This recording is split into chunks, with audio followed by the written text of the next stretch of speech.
This video explains how to determine whether or not the response to one numerical variable is related to or associated with the response to another numerical variable. We term this as whether the two numerical variables are related. For example, is there a relationship between amount of time spent exercising per week and resting blood pressure? We may be interested in the relationship between two continuous variables, blood pressure and body mass index. Both variables are measured for each individual. Or whether the amount of time studying is related to the result on the final exam. Is the length of stay in hospital related to the age of the patient? Do older people, for example, spend longer in hospital on average compared to younger patients?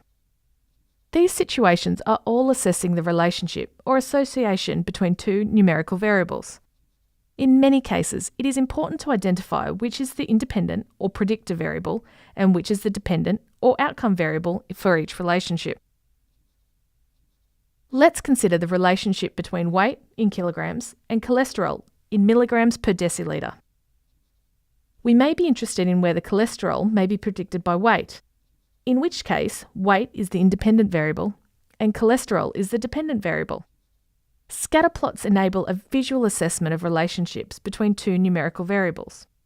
They are a graphical display with a horizontal line, known as the x-axis, and a vertical line, known as the y-axis. The independent variable weight is displayed on the horizontal, or the x-axis, and the dependent variable cholesterol is displayed on the vertical, or y-axis.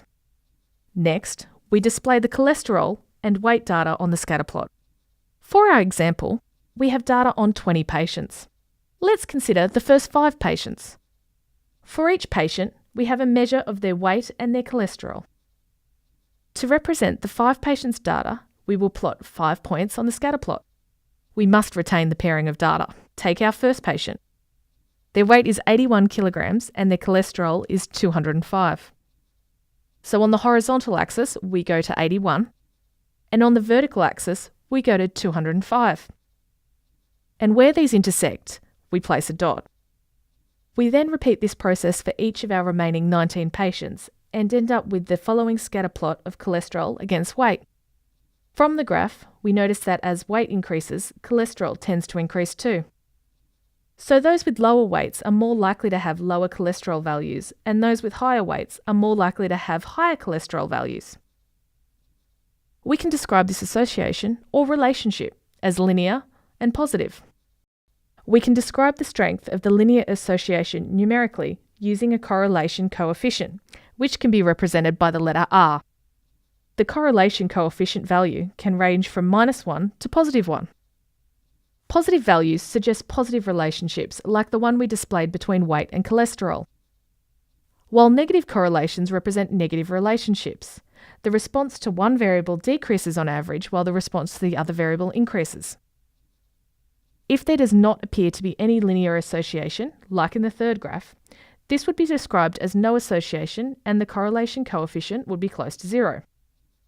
We observe from the scatter plot an approximately linear association between weight and cholesterol, since a straight line can represent the nature of the relationship.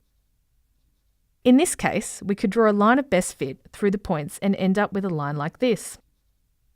The closer the points lie to a straight line, the closer the correlation coefficient is to 1, if a positive relationship, or -1 if a negative relationship. Here we have a correlation coefficient of 0.85, which is close to +1, suggesting a strong positive linear association. The closer the correlation to 0, the weaker the linear or straight line association. This line of best fit is called a regression line. This is covered in the next video on regression. It is also possible for the relationship between variables to be non-linear, like in this graph.